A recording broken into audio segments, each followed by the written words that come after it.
espectroscopía de impedancia, organizado por el Grupo de Investigación en Sistemas de Control y Robótica de la Universidad Politécnica Salesiana, sede Guayaquil. Para esta conferencia virtual nos acompaña el ingeniero Bremen Bellis, docente investigador de la UPS y miembro del ecosistema de investigación. Les recordamos que las preguntas se podrán realizar una vez terminada la exposición a través del chat que se encuentra a su mano derecha. Bienvenidos, bienvenido Bremen, adelante.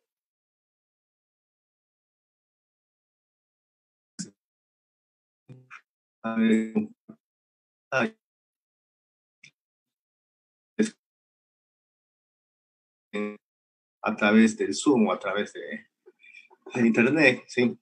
Mi nombre es Bremen Bellis, ¿no? Voy a presentar parte de un trabajo de investigación que hice como mi estudio de doctorado en la Universidad Politécnica de Cataluña, ¿sí? En el cual también está la afiliación de la Universidad Politécnica Salesiana, ¿no? El tema es estudio de un condensador basado en nanopartículas coloidales usado en impedancia de espectroscopía, ¿no? Entonces, ese trabajo lo hice en el grupo de investigación de micro y nanotecnologías de la Universidad Politécnica de Cataluña y también como el grupo de investigación de sistemas de control y robótica de la UPS, ¿no? Es la sede de Guayaquil. Entonces, bueno, arrancamos. Sí. En la agenda tenemos lo que es una introducción para hacer una conceptualización de lo que se trata un condensador, en este caso un MIN, y el MIN específico que nosotros estamos realizando, ya que no es un MIN cualquiera, ¿no? Entonces, con ello podemos entrar a ver a plantear cuáles son los objetivos de la presentación, un estado del arte de condensadores MIN, ¿sí? Diseño y fabricación de nuestro dispositivo, ¿no? Entramos de lleno al condensador MIN de nanopartículas del material que es óxido de silicio, ¿sí? Hacemos una discusión sobre estos condensadores MIN y terminamos con unas conclusiones. Entonces, lo principal, ¿sí? ¿Cuál es la motivación de la investigación? ¿Sí? Pues entender y analizar lo que es la viabilidad de un nuevo tipo de tecnología para dispositivos que puedan almacenar energía, ¿sí? Cabe aquí llamar, bueno, ¿cómo se lo hace? Se lo hace, digamos, no siguiendo el paradigma habitual de fabricación, ¿sí? Haciendo cosas nuevas, ¿sí? Entonces, por eso aquí me gusta mucho la frase que usa Albert Einstein, que dice, si buscas resultados distintos, no hagas siempre lo mismo. Pues aquí nosotros hemos hecho cosas diferentes. Entonces, ¿cuál es el concepto del MIN? ¿No? Un condensador MIN, ¿sí? Se fabrica mediante una capa metálica sobre la cual se deposita otra capa que es un material aislante, ¿sí? Y sobre esta se deposita otro material metálico, ¿sí? De manera que tienes un aislante metal, ¿sí? De ahí el nombre MIN en inglés, Metal Insulation Metal, ¿sí? Es básicamente un capacitor eléctrico, ¿sí? Electrostático, que es muy conocido, su capacidad teórica es proporcional a la constante eléctrica del material, al área del electrodo y al espesor del material aislante, ¿sí? Tal como la fórmula que encuentras aquí, ¿sí? Este es un condensador MIN típico en el cual la capa dieléctrica es una capa continua, ¿sí? Pero, ¿qué sucede si hacemos un cambio muy drástico? Y en vez de tener un material continuo como dieléctrico, utilizamos material discontinuo, ¿no? Es decir, utilizamos nanopartículas, ¿sí? Dispuestas en varias capas para formar ahora lo que es el dieléctrico, ¿no? Ya no es continuo, sino son varias bolitas, varias esferitas, ¿sí? Que van a estar formando el material dieléctrico, ¿sí? Y van a estar ese sándwich entre dos metales, ¿sí? ¿Qué pasa aquí? Pues nadie lo sabe, ¿sí? De momento nadie lo sabe qué es lo que sucede aquí con la capacidad, ¿no? Entonces, he aquí la principal cuestión. ¿Qué sucede con la capacidad si se hace este cambio en un MIN? ¿sí? Entonces, esto es el concepto principal de lo que nosotros queremos hacer, que es lo que se investiga, ¿sí? Por lo tanto, nos podemos plantear los objetivos, ¿no? De la investigación y ahorita de la presentación, ¿no? Que es el diseño y fabricación de un nuevo tipo de condensador MIN, pero de nanopartículas, a temperatura ambiente, ¿sí? Siendo esto una ventaja sobre otro tipo de dispositivos MIN, porque la mayoría se fabrican a altas temperaturas, ¿no? Tú no necesitas usar altas temperaturas para la fabricación, ¿sí? Segundo es caracterización y análisis de estos condensadores MIN, hablando en términos de espectroscopía y de impedancia, ¿sí? Y como hablamos en términos de espectroscopía y impedancia, pues hacemos modelamiento, ¿no? De impedancia de estos condensadores, ¿sí? Y un objetivo lateral es ampliar el área de depósito de estas estructuras basadas en nanopartículas, ¿sí? Como ya la vamos a ver más adelante. Bien, rapidito, vamos a ver directamente el área del estado del arte de los MIN. Hay otros condensadores EDLC, pero no vamos a saltar por cuestión de tiempo. Entonces, los MIN, típicamente un MIN es ampliamente utilizado en todos los que son circuitos integrados, ¿sí? Pueden ser estos de aplicaciones de señales analógicas mixtas, analógicas digitales mixtas o aplicaciones de radiofrecuencia, ¿no? Son muy fiables porque tienen una constante, una capacidad muy estable y bajas resistencias de pérdidas, ¿sí? La tendencia actual, ¿sí? Es tratar de reducir, es tratar de integrarlos cada vez más, ¿no? Lo que requiere mayor capacidad por unidad de área.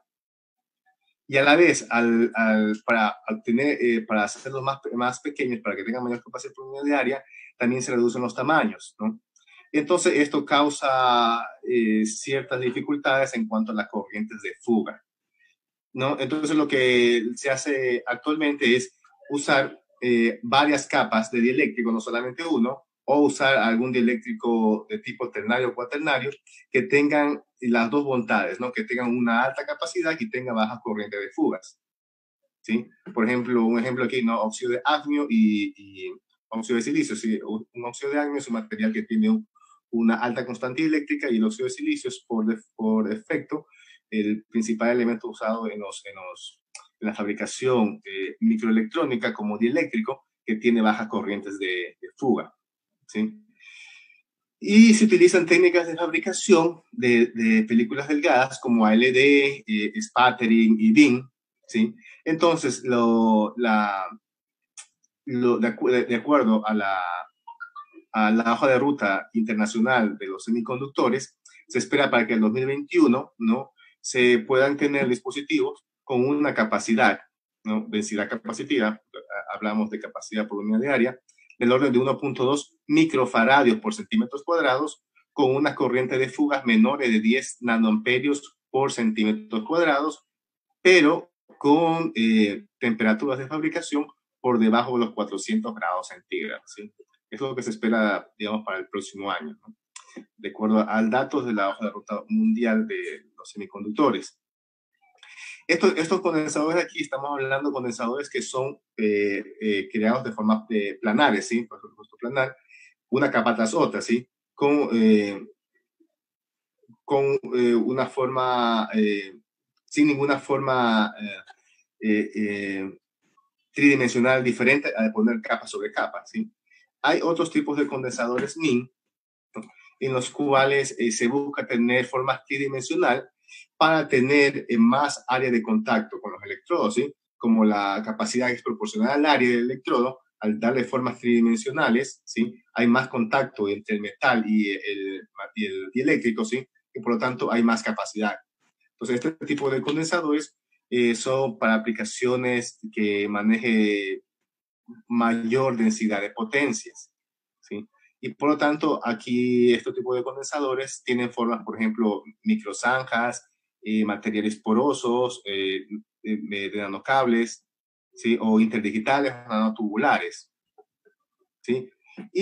Bueno, y como les digo, lo que es la capacidad se logra incrementar mucho más. Estamos hablando que va de 3 hasta el tope máximo que se encuentra es de 100 microfaradios por centímetros cuadrados, ¿sí?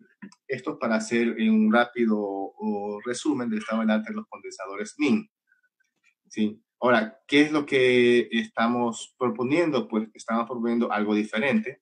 No es de esto de aquí que hemos visto, pues de momento nadie lo ha hecho, ¿sí? Y es lo siguiente. Vamos a ver el diseño. Entonces, dentro del diseño lo que tenemos, ¿no? Como ya decíamos, el MIN, ¿no? Está formado por dieléctricos que son nanopartículas, un material metálico, otro material metálico, ¿sí?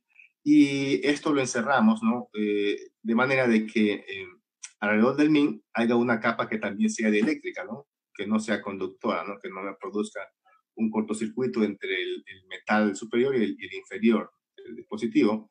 Entonces aquí ponemos simplemente es una resina que me permita aislar o encerrar, ¿no? O crear las paredes del MIN, ¿sí? Esto de aquí, digamos, de un corte transversal del MIN, ¿sí? Y poder, de esta manera, no solamente encerrar a las partículas, sino tener un punto de soporte para poder usar las puntas de prueba y poder hacer las mediciones. Porque directamente medir sobre las bolitas, sobre las esferas, es un poco complicado porque al ser las esferas materiales que son discontinuos, ¿no? Simplemente las estarías forzando y reagrupando, ¿no? Moviendo esto de aquí. Entonces, al pulsar aquí con una punta de prueba, lo que hace es hundir y las nanopartículas, pues bueno, se van a salir por los costados y se va a destruir la estructura, ¿no? Entonces, normalmente todos los MIN, de hecho, se miden no directamente sobre la superficie, sino sobre un soporte de un costado, ¿no? Lateral, y no directamente sobre el MIN en sí, ¿sí? Este sería el contacto superior y el de acá sería el contacto inferior para el electrodo inferior, ¿sí? Entonces, para ello se utilizan máscaras, ¿sí? Máscaras y se elabora un proceso fotoelectrolítico, ¿sí? Una primera máscara, una máscara base, ¿sí? Para crear lo que es el metal inferior, una máscara de pozo para crear lo que son las ventanas en la resina, ¿sí? Y crear aquí el espacio para que entren las nanopartículas, y una última máscara de sombra para poder hacer lo que es el metal superior, ¿sí? Bien, ¿cómo se depositan las nanopartículas? Pues las nanopartículas se depositan por una técnica que se denomina electrospray. El electrospray consiste en la generación de un pequeño spray, ¿sí? A partir de una suspensión líquida, ¿sí? Entonces, electrospray es una técnica que tiene algunas aplicaciones del grupo de investigación de la UPC, lo ha patentado para hacer autoensamblado nanopartículas, ¿no? Con electrospray, ¿sí? Entonces, ¿en qué consiste el electrospray? El electrospray consiste en tener una solución, una suspensión de nanopartículas, ¿sí? Es decir, tienes aquí, por ejemplo, agua con un cierto porcentaje de nanopartículas, ¿sí? Estos son empujadas con una bomba de fusión a un cierto flujo controlado por esta bomba, ¿sí? Hacia una aguja, y esta aguja aquí, que tiene un cierto diámetro, ¿sí? Y se encuentra polarizada con una alta tensión, con una fuente de voltaje DC, ¿sí? Entonces, esta fuente de voltaje produce que en el menisco de la aguja se cree un cono, ¿sí? Que es conocido como el cono de Taylor, y un jet, ¿sí? ¿Qué ventajas tiene el electrospray para depositar nanopartículas? Que esto puede ser realizado a temperaturas ambientes, si no necesitamos aplicar temperatura, ¿sí? A esto, ¿no? Ni necesitamos crear cámaras de vacío para ejecutar esta técnica, ¿sí? Entonces, ¿qué es lo que se controla? ¿Qué es lo que sucede con el electrospray? Bueno, el electrospray aquí hay unos parámetros que vienen a jugar un papel importante. Como dije, tienes aquí el espesor de la aguja, tienes aquí el control del flujo de la bomba de fusión, ¿sí? Y lo principal, lo que tenemos es la tensión que aplicaremos entre la aguja y entre el sustrato, ¿sí? ¿Para qué? Para que la dispersión, ¿no? Caiga, ¿no? Y caiga directamente sobre el sustrato donde son las nanopartículas, y las nanopartículas se vayan agrupando una tras otra, Entonces, les digo, ¿no? ¿Qué es lo que principalmente se controla aquí? Es el voltaje, ¿no? Digamos, el punto clave es el voltaje, ¿no? Si el voltaje es muy bajo o no hay voltaje, pues simplemente lo que se produce es un goteo de la suspensión, ¿no? Que se denomina dripping mode, simplemente caen por gotitas. Pero al aumentar el voltaje va a llegar a un punto que se forma un cono y un jet, ¿no? Este cono de aquí se denomina cono de Taylor y este modo de operación de electrospray se denomina cono jet. Si el voltaje que se aplica es más alto, pues se forman dos conos, ¿sí? Se denomina D-jet mode. Y si el voltaje excede, es mucho más, se pueden generar múltiples jets, ¿no? Modos múltiples de jets, ¿sí? Aquí también tienes unas imágenes de cómo sería, ¿no? Sin aplicar voltaje, y aquí cuando ya se ha alcanzado un cono de Taylor, ¿sí? Se puede ver el cono aquí el jet y aquí ya el sprite, ¿no? De la suspensión que está yendo. Entonces, configuraciones típicas, ¿no? Para electrospray, para depósito de nanopartículas, ¿no? Para nanopartículas de óxido de silicio, ¿no? Una suspensión original de nanopartículas, se aplica alrededor de 3,6 y 7,4 kilovoltios, ¿sí? A distancia de las agujas entre 6 y 7 centímetros, ¿sí? Son cortas distancias, y un tiempo de depósito de 6 a 10 minutos, ¿sí? O sea, en 10 minutos suficiente para poder hacer las capas de las nanopartículas, ¿sí? Un flujo de la bomba alrededor de 3,4 perdón, 0,3 o 3,4 mililitros por hora, ¿sí? Obteniendo un electrospray en modo cono jet. ¿Sí? Este sería el setup principal sobre los cuales se puede trabajar. ¿Sí? Se puede variar y se puede hacer otras alteraciones, pero este, digamos, es un estándar sobre el cual yo he estado trabajando. ¿Sí? Como decía, también hay un trabajo lateral con estos spray que se puede hacer más cosas, se puede hacer otro tipo de dispositivos, no solamente condensadores. Entonces, para ello se ha pensado en ampliar el área de depósito, ¿no? Y para ampliar el área de depósito, ¿no? Para tener muchos más dispositivos a la vez, ¿no? Se ha realizado dos modos, dos técnicas, dos escenarios hemos visto, ¿sí? Un escenario es aplicar muy cerca de la aguja un anillo de guarda que esté polarizado a una tensión más negativa que 0 voltios, ¿sí? Muy cerca de la aguja, ¿sí? Entonces, con esta técnica, lo que se hace por simulación, ¿no? Se puede ver que las líneas de campo eléctrico se tienden a expandirse, ¿sí? Bastante a la superficie, ¿sí? Entonces, esto hace que la suspensión se esparza bastante, no solamente que hay un solo punto, ¿no? Sino tiende a expandirse, como ven aquí en esta gráfica, ¿sí? Entonces, acá es mayor área de depósito, ¿sí?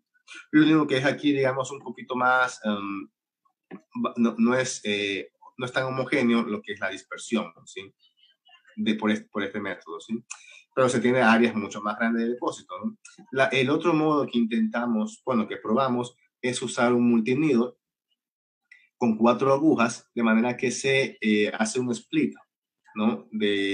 A partir de la bomba de 4 canales, ¿sí? Para tener, digamos, 4 sprays simultáneos, ¿sí? Al tener 4 sprays simultáneos, lo que se obtiene es mayor área de depósito, ¿no? Por la misma cantidad de tiempo, ¿sí? Y haciendo simulaciones, ¿no? En el software console, se puede ver que exactamente, ¿no? Las líneas de campo eléctrico que salen de las agujas, ¿sí? Son mucho más densas que en el otro caso, ¿sí? Y también esparcen, ¿no? Y también tienen esparcirse alrededor del área bastante amplia, ¿sí? Y es por eso que ustedes observan que se obtiene también más área de depósito, ¿sí? ¿Sí? El único problema de aquí que hay que tener bien controlado el caudal por todo, ¿sí? Porque de repente una aguja puede taparse, ¿no? Como en este caso, comenzaron a hacer los tres y llegó un momento que una de las agujas se tapó, ¿no?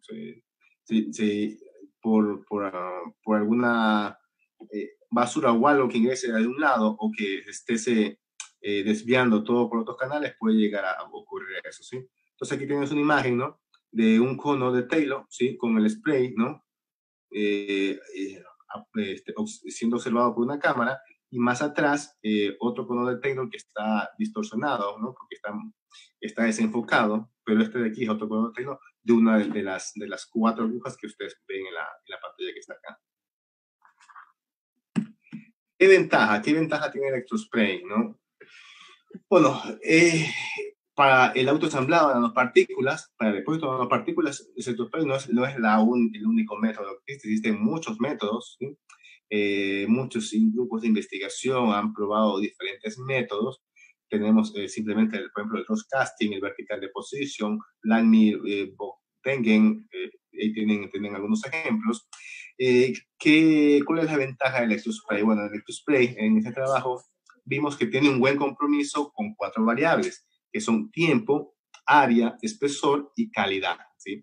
Hablamos de tiempo, estamos hablando que podemos hacer depósitos en minutos, ¿sí? De hasta algunas monocapas de espesor, y áreas que ya vimos que pueden llegar a algunos centímetros cuadrados, ¿sí?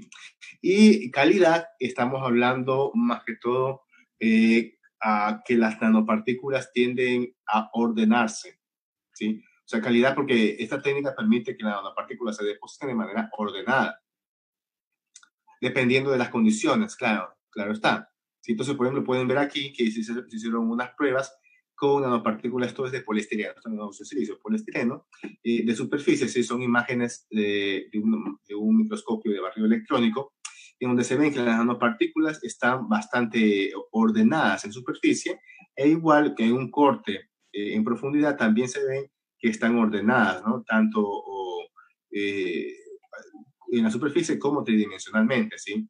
¿No? Aunque encuentras algunos dislocamientos pequeños, ¿sí? Pero se nota que están ordenadas. Entonces, este ordenamiento es es medible con imágenes SEM, ¿no? Y nos dice que es de buena calidad, ¿no? En términos de ordenamiento, este método. Entonces, habiendo hecho una pausa en la fabricación, que es el Electrospray, que es, digamos, aquí lo principal en esta fabricación, vamos a retomar cómo se fabrica el condensador MIN, ¿sí?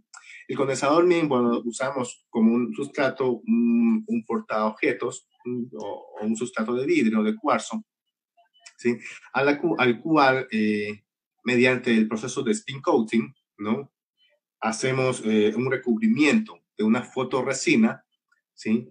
Esta fotorresina se seca y lo llevamos a una alineadora, ¿no? Con una máscara, con la primera máscara que hemos visto, ¿no? Esta máscara va a tener un lugar opaco y un lugar transparente, ¿sí?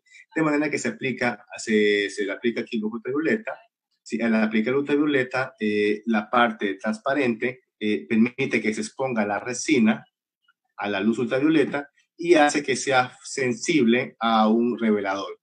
Entonces, un revelador es un químico líquido que lo que hace que si nosotros lo sumergimos la muestra dentro de este líquido, lo que hace es que se coma la parte que fue sensibilizada con la luz ultravioleta, ¿no? Luego, al tener esta primera ventana, digamos, sobre el vidrio, se hace un depósito de aluminio sobre el dispositivo, ¿sí?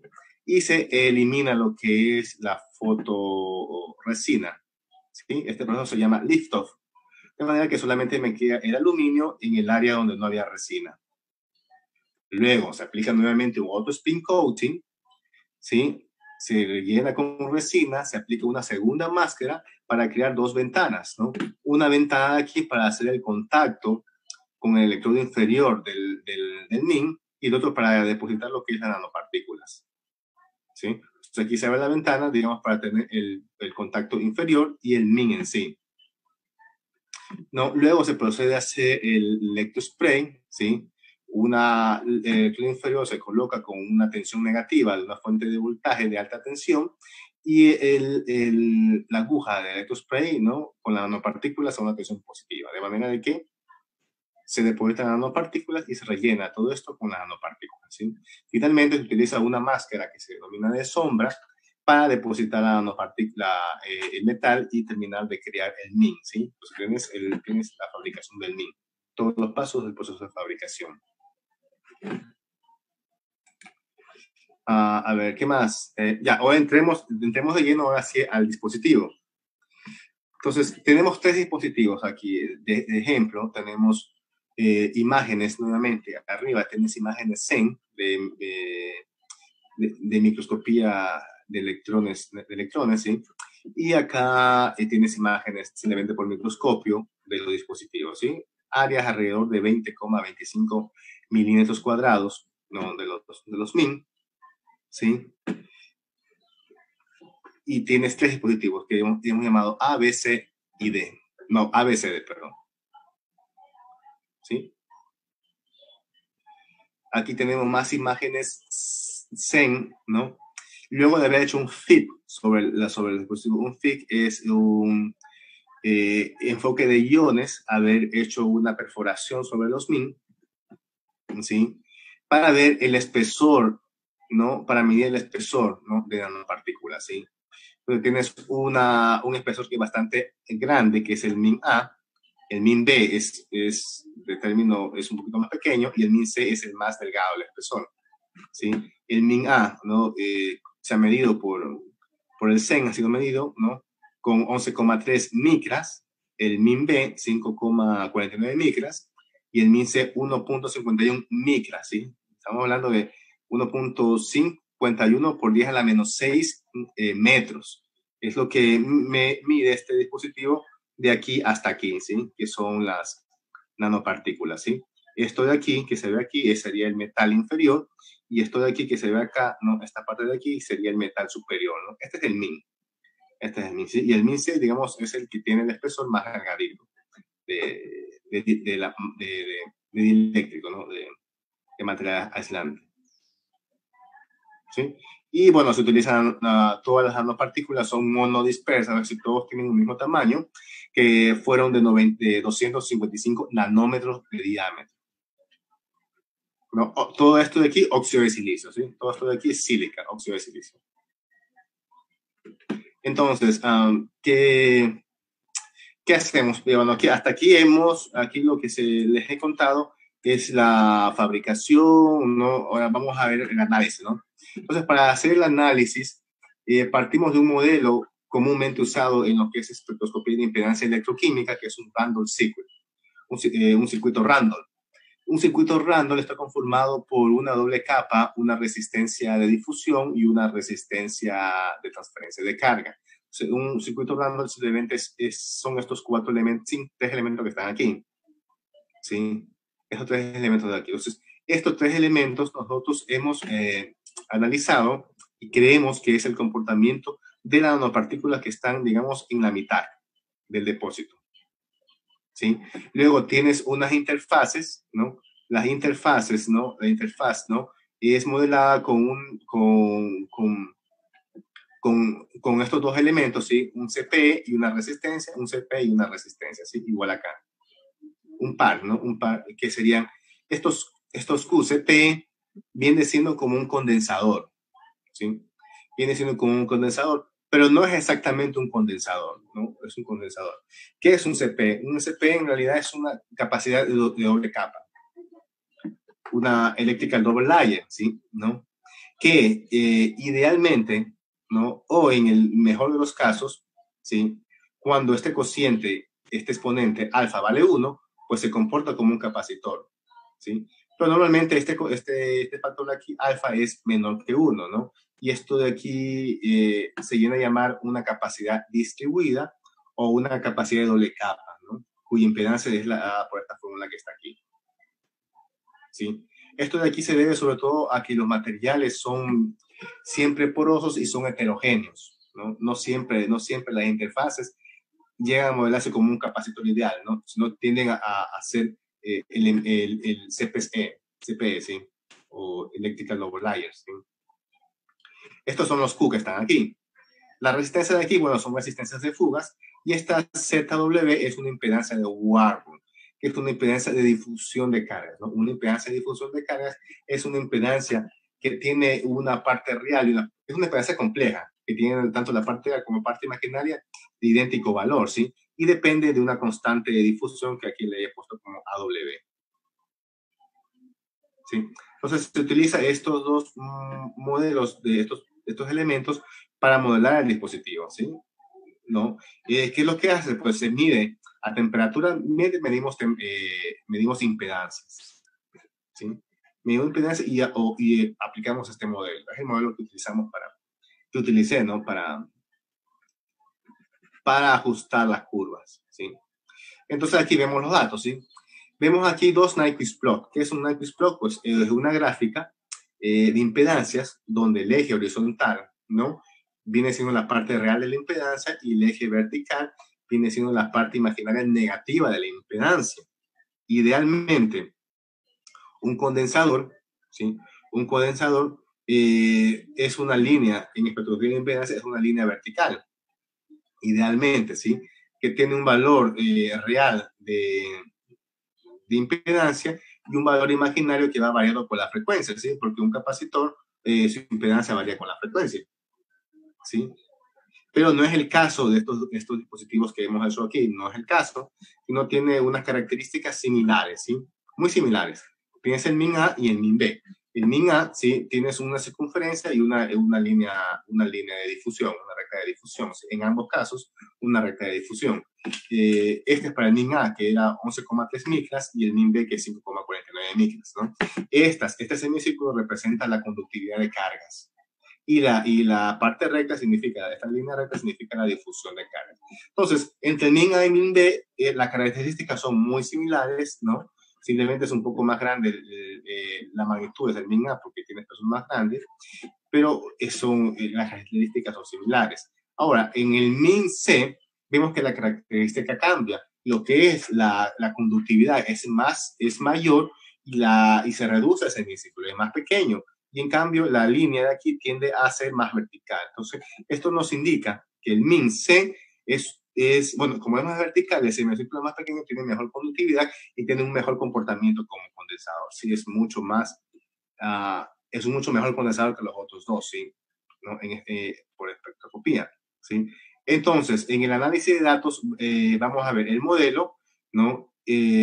A ver, lo que es las nanopartículas intermedias, ¿sí? Están modelados por estos parámetros, ya dijimos, ¿no? Los condensadores, los CPEs, las resistencias y los Warburg. Entonces, aquí destacar lo siguiente, ¿no? Tienes aquí, bueno, estos datos son para la interfaz, para las partículas en medio.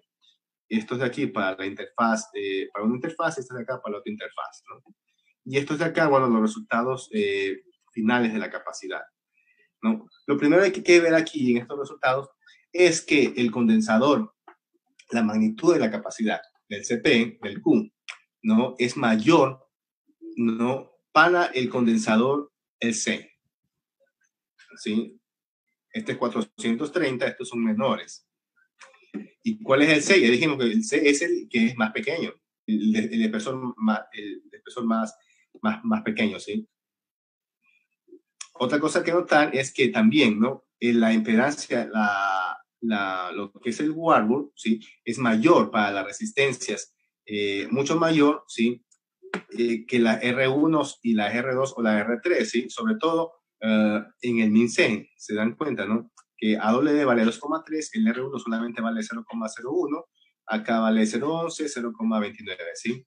E igual acá, ¿no? Igual acá también es mayor el Warburg, ¿sí? Pero es mucho más grande el AW respecto al R en el MIN-C. ¿Sí? Bueno, eso como parte de modelo para identificar la diferencia en el modelo. Ahora aquí lo importante, ¿sí? Lo importante a anotar es lo que está acá, ¿sí? Este es el subprima que he puesto aquí, quiere decir la capacidad que hemos medido nosotros en el dispositivo. ¿Sí? Y la capacidad TH que está aquí es la capacidad teórica que hemos calculado si tuviéramos un condensador min de óxido de silicio, pero que fuera de un material continuo, o sea, que no sean nanopartículas. Un min tal cual, un convencional. ¿Sí? Entonces, puedes ver que en todos los casos la capacidad que nosotros obtenemos es mucho más grande que la capacidad teórica, ¿no? Si sacamos la relación, ¿sí? Nuestro condensador es 589, 449 o incluso 1148 veces más grande que un min ordinario. Esto quiere decir que nuestro min está teniendo un efecto de tipo supercapacitivo, ¿sí? de tipo supercapacitivo puedes obtener hasta 1000 veces más que un condensador normal, ¿sí? Lo cual es muy interesante porque ya vas a ver por qué ocurre esto. ¿Sí? Pero hay otro efecto que también es de notar, que en el comportamiento del condensador. En el comportamiento del condensador también podemos ver, también podemos notar, podemos analizar lo que son las potencias normalizadas, ¿no? Para saber qué es la potencia normalizada, acuérdense lo que es bueno, la definición de la potencia normalizada activa relaciona la potencia activa con la potencia aparente. Y la potencia normalizada reactiva relaciona la potencia reactiva respecto a la potencia aparente, ¿no? La potencia aparente, recuerden que es la potencia total, digamos, del dispositivo. La potencia activa es lo que se pierde, la potencia reactiva es lo que se almacena, ¿sí? Entonces, cualquier dispositivo, ¿no? En cualquier dispositivo condensado, ¿no? Si la potencia reactiva, la potencia normalizada reactiva es mayor que la potencia normalizada activa, entonces se va a comportar como un condensador, porque va a almacenar más potencia de la que está perdiendo. En cambio, si la potencia normalizada reactiva es mayor que la potencia normalizada reactiva, quiere decir que va a tener un comportamiento resistivo. ¿Por qué? Porque hay más potencia que está perdiendo. Entonces es un dispositivo que disipa, ¿no? Que disipa más de lo que almacena. Entonces es un elemento resistivo. En nuestro caso, nuestro dispositivo, la pregunta es si es un condensador o es un capacitor, ¿no? Entonces la respuesta que es un poco paradójica, ¿sí? Porque se comporta como ambos, como un condensador y como una resistencia, ¿sí? Entonces podemos ver, por ejemplo, para el MIN-A, ¿sí? Que a bajas frecuencias la potencia reactiva, ¿no? La potencia activa es mayor que la potencia reactiva, ¿sí? La modelada y la medida, ¿sí? Lo que quiere decir que a baja frecuencia es una resistencia prácticamente. Y luego, ¿no? Alrededor de 100 Hz existe un cruce de potencias, ¿no? Y luego para altas frecuencias se comporta ya como un condensador. ¿Por qué? Porque la potencia reactiva es mayor que la potencia activa. Esto ocurre tanto para el condensador A como para el condensador B. Pero en el condensador C existe algo también extraño. Existen dos líneas de cruce, ¿sí? A baja frecuencia sí es un buen condensador, pero hay una frecuencia intermedia en la cual se comporta como una resistencia, ¿no? De aquí, alrededor de 2,57 y 2,57 Hz y 2,09 kHz, ¿no? En este rango, el condensador prácticamente le disipa más a lo que almacena y es una resistencia. Pero luego, después, a alta frecuencia, nuevamente se convierte en un condensador, ¿sí? Entonces, es algo muy inusual, ¿no? Que no cualquier dispositivo presenta esta característica, ¿no? Finalmente, lo que tenemos es un análisis de la transferencia análisis de transiente, respuesta transiente al dispositivo, ¿no? En el cual hemos puesto nuestro dispositivo, ¿sí? Y lo hemos analizado como si fuera un solo condensador, ¿no? Imaginamos que tenemos el dispositivo que es un condensador en paralelo con una resistencia, ¿no? Este es el principal modelo aquí a pensar, ¿sí? Aplicamos aquí lo conectamos a un generador de funciones con un T de pulsos, ¿no? Un VG de amplitud, ¿sí? A cero, ¿sí? Y en el otro extremo colocamos un osciloscopio en el que medimos el voltaje que cae en una resistencia que la ponemos en serie al otro dispositivo. ¿Para qué hacemos esto? Pues esto hacemos para ver la curva de descarga que tiene este condensador, a tratar de sacar el tau, ¿sí? Entonces, en el análisis que obtenemos, ¿no? Esta es la gráfica obtenida, ¿sí? ¿No? La obtenida y la simulada, ¿sí? La negra es la medida y la roja es la simulada. Y vemos que ajustan perfectamente, ¿sí? Se ajustan perfectamente con este tau que está aquí, ¿sí? De lo cual nosotros deducimos que la capacidad, ¿no? Para este modelo es 4,85 nanofaradio para el MIN-C y la resistencia en paralelo es 8,8, ¿no? Entonces, si pueden ver, este valor es muy cercano al que habíamos medido por espectroscopía de impedancia. Aquí tenemos 531 nanofaradios y aquí obtenemos, en la medida, tenemos 485 nanofaradios, ¿sí? O sea, estamos obteniendo magnitudes muy parecidas, ¿no? Entonces, bueno, esto se modela utilizando herramientas en MATLAB, ¿no? Un toolbox de Falcon para lo que es modelamiento y control de orden fraccionario, ¿sí? Se obtiene aquí el equivalente, ¿sí? Del modelo de nuestro modelo en espectroscopía de impedancia, ¿sí? Y se evalúa con este toolbox para obtener estos datos de aquí.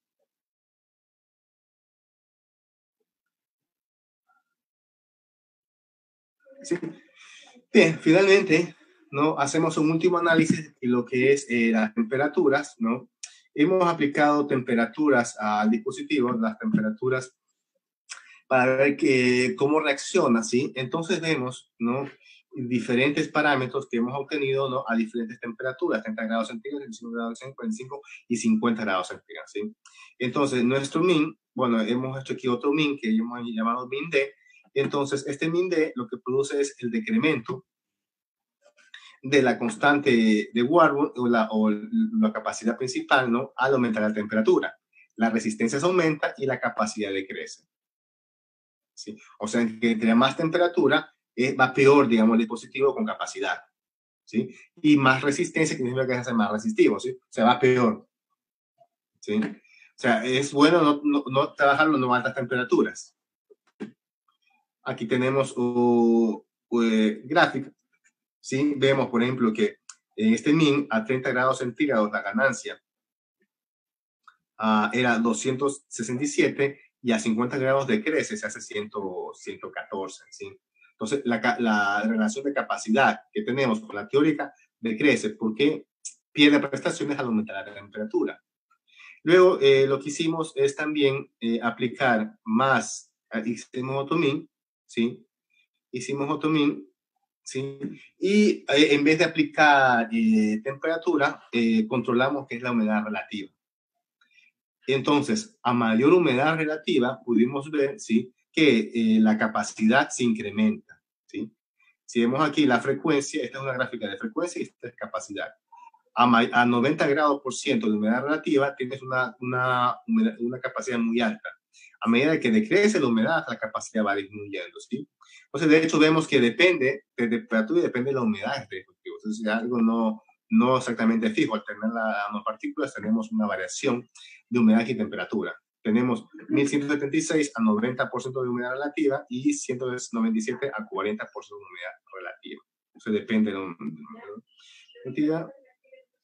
Y tenemos similar característica, ¿sí? QC y QD decrecen al disminuir la humedad relativa. Y RI, las resistencias incrementan al disminuir la humedad relativa. O sea, es el mismo efecto. Entre menos humedad relativa,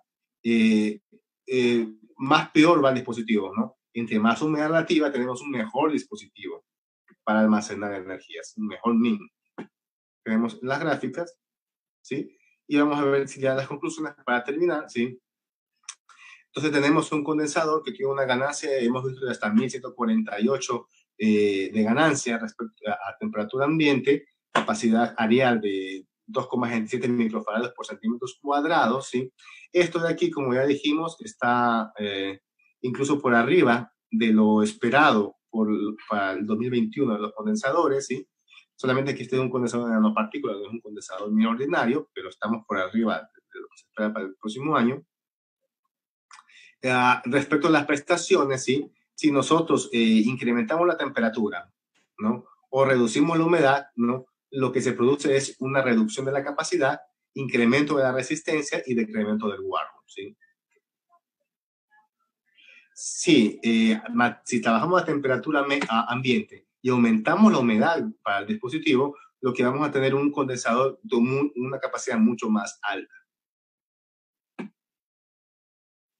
Conclusiones finales, pues encontrando los hallazgos en la fabricación, caracterización y interpretación física, ¿no? En la tesis han definido, digamos, un punto, el desarrollo de un nuevo condensador, ¿sí? Y nos ha permitido ampliar las perspectivas de lo que es condensadores MIN, ¿no? Y, por supuesto, es un prometedor dispositivo para seguir estudiándolo como dispositivo de almacenamiento de energía, ¿sí? bueno, aquí papers, publicaciones realizadas, ¿no? Y reconocimientos, ¿no? A la CENACIC, ¿no? Que fue quien me otorgó la beca para realizar el doctorado en España, al Ministerio de Ciencia e Innovación de Universidades del Gobierno de España, ¿no? Que es el que financia lo que es las universidades españolas, la UPC, y bueno, a la Agencia Espacial Europea, porque se hizo un proyecto con la Agencia Espacial en el cual se hizo también una publicación, con el cual se hizo una publicación, ¿sí? Bueno, muchas gracias. No sé si rapidito tenemos algunas preguntas. Bien. Bueno, muchísimas gracias, Bremen, por su excelente intervención. Y en honor al tiempo, finalizamos esta conferencia virtual y agradecemos nuevamente por su asistencia. Agradecemos a todos ustedes. Estamos gustosos de tenerles presentes en este encuentro. De esta manera, finalizamos esta jornada e invitamos a todos a seguirnos en nuestras redes sociales como Ecosistema de Investigación, Innovación y Emprendimiento y a seguir participando de estos eventos científicos. Muchas gracias y hasta pronto.